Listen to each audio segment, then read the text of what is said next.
and conversions of units to unpermitted uses. And so the recommendation is that the board directs staff from the Executive Office, Planning Team, Planning and Building Services, in consultation with County Council, to bring you back a process that talks about the prioritization of the, as I wrote, alleged transgressions, and reviews and selects, what investigation and abatement actions you want to use and the timeframes for addressing that. So with your direction, we would come back with a process that you could then modify, endorse, or whatever, and it would get implemented. 14 specifically refers to business licenses, people operating businesses without business licenses, or not paying transient occupancy tax. And I know there was some concern that you can't issue a business license if you don't have a permitted use. And so it's kind of this circular thing.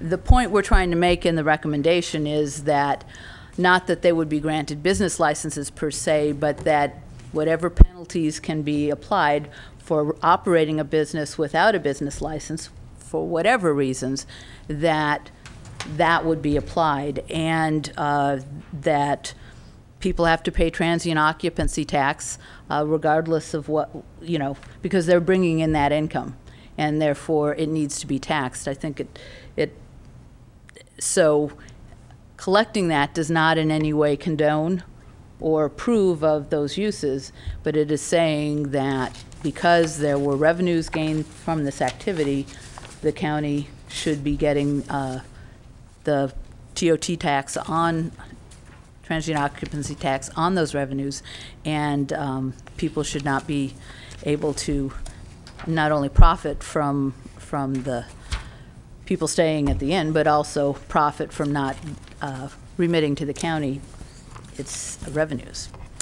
So, taken in its entirety, if the board, well, I can't even imagine approving every single recommendation, but if that should happen, I think it would put us on the path to clearing out some of what I'll call the underbrush of history here, and allow us to move forward.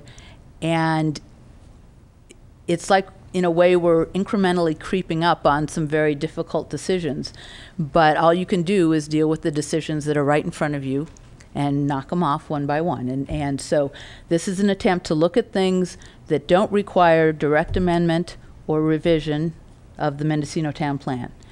And then it's the board providing direction for work, if you want us to come back with a work plan, how you want to look at needed amendments or a needed revision of the entire town plan. So that's kind of a quick run through. Thank you, Allison. Any comments from any members of the staff? Board comments at this time before we go to the public? Supervisor Colfax. I'm appreciative of the work that's been done. I know it's been really messy, and been quite a bit of effort put into this. I am uncomfortable, however, with the fact that I received this document yesterday at 2:45, Monday at 2:45.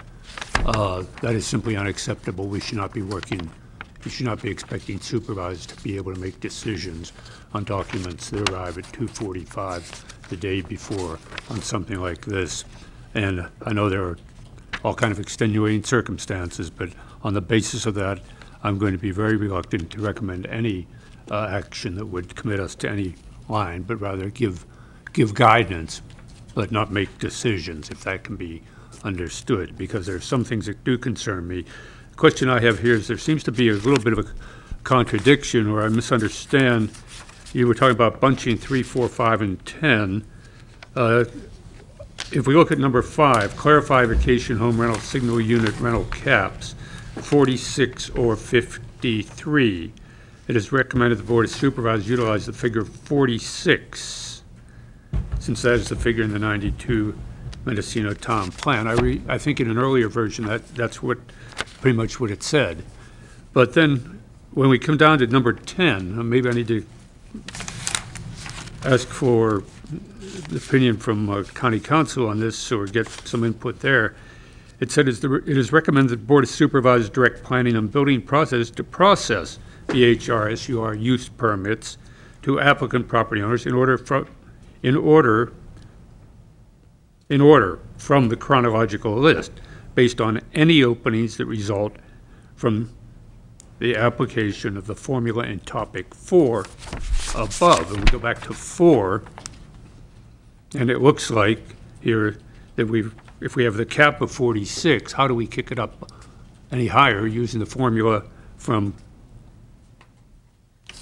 what is in item 4 to a point that we then have a point of